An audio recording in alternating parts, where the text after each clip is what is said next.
ہمارے ایک دوست نے ایک واقعہ سنایا تھا قبر کے عذاب کا, مجھے یقین نہیں تھا, میں نے کہا ایسا نہ ہو ان کے دماغ میں تخیل ہو, تو میں نے اس کی تصدیق کروائی اس علاقے میں, اس گاؤں میں, اور لوگوں کو کال کر کے پوچھی ایسا ہوا, انہوں نے کہا ایسا ہوا ہے. پھر مجھے یقین آیا. وہ قبر بار بار نا اس کو نکال کے باہر پھینک دیتی تھی, بندے کو ڈالتے تھے قبر میں. اس نے بہت سے علماء شہید کروائے تھے نالائق نے. اس کا جرم یہ تھا کہ وہ مخبریاں کر کر کے نا علماء کو قتل کرواتا تھا. اس مخبر کے ساتھ ایسا ہوا اس گاؤں میں جب اس کو دفنایا ہے. تو چلیں اب بات آئی گئی ہے تو پورا واقعہ سنا دوں. تو وہ جنہوں نے دفنایا نا, وہ ان سے میرا بھی تعلق تھا, میرے بیان سنتے تھے. تو مجھے آ کے انہوں نے واقعہ سنایا کہ ایسا کوئی مخبر تھا جو علماء کو شہید کرواتا تھا مخبریاں کر کر کے. تو جب اس کو دفنایا, کہہ رہے ہیں اس کے والد میرے پاس آئے, ہم لوگ کے پاس آئے. انہوں نے کہا کہ بھائی میں جب صبح جاتا ہوں تو میرے بچے کی جو لاش ہے نا وہ قبر سے باہر پڑی ہوئی ہوتی ہے, تو میں بڑا پریشان ہوں, کیا کروں. تو ہم پھر دفن کرتے ہیں تو اچھا قبر بالکل صحیح ہوتی ہے اوپر سے, اور وہ بندہ باہر ہوتا ہے, وہ دوبارہ بند ہو جاتی ہے قبر. تو ہم بڑے پریشان ہیں, کیا کریں, یہ کوئی شخص شرارت کر رہا ہے. تو کہہ رہے ہیں, ہم نے کہا بھائی ہم تو نہیں کر رہے شرارت.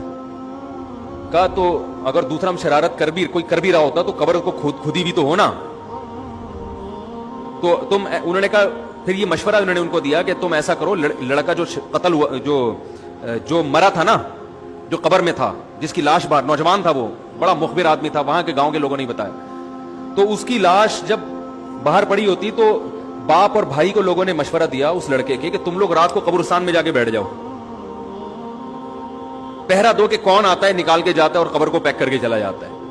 تو وہ صاحب مجھے بتا رہے تھے کہ اگلے دن وہ چیختے ہوئے آئے ہیں, چیختے ہوئے, باپ اور بھائی جو ہے نا, کہہ رہے ہم نے رات کو منظر دیکھا کہ پہلے ہمیں رات جب اندھیرا ہوا ہے نا تو قبر کے اندر سے چیخنے کی آواز آئی, اور ہمارے سامنے قبر کھلی ہے تو ہم نے اس لڑکے کو دیکھا کہ آگ جل رہی ہے اس کی لاش پہ, اور وہ ایسے ایسے اپنے سر کو پیٹ رہا ہے. کہہ رہے ہم تو خوف کی وجہ سے بے ہوش ہو گئے, ہمیں نہیں پتا اس کے بعد کیا ہوا. ہوش میں آیا تو وہ لاش باہر پڑی ہوئی تھی. تو میں نے کہا یار پھینکو بھی دنیا میں کم نہیں ہوتے. تو میں نے پھر تصدیق کے لیے ایک دو لوگوں سے رابطہ کیا, انہوں نے بتایا کہ ایسا ہوا ہے ہمارے ساتھ. تو یہ جو ترکی کا جو تھا نا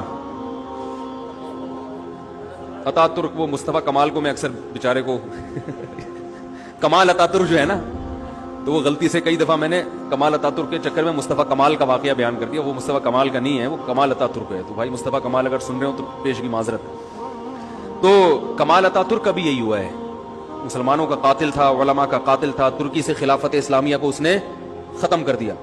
بہت یہ جو آج جو کچھ دنیا میں ظلم ہو رہا ہے اس سب کی بنیاد رکھنے والا اتا ترک ہے. خلافت عثمانیہ ہوتی تو نہ کشمیر کا مسئلہ کھڑا ہوتا, نہ بوسنیا کا مسئلہ کھڑا ہوتا. یہ ساری مصیبتیں جو آئی ہیں, مسلمانوں کا جو اتحاد ختم ہوا, تو اس کے ساتھ بھی ایسا ہی ہوا. اس کو جب قبر میں دفنایا, قبر نے باہر پھینک دیا, نتیجہ یہی نکلا کہ اس کی قبر زمین کے اوپر ہے. تو وہ جو اس کے فالوورز ہیں وہ کہتے ہیں دیکھو ہمارے حضرت اتنے پہنچے ہوئے ہیں کہ اوپر دفن ہے. تو جو بوڑھے بوڑھے لوگ ہیں نا ترکی کے, وہ آپ کو بتائیں گے کہ یہ محترم کو زمین نے قبول نہیں کیا, نکال کے باہر. تو بعض دفعہ قبر خود بتا دیتی ہے, بعض دفعہ.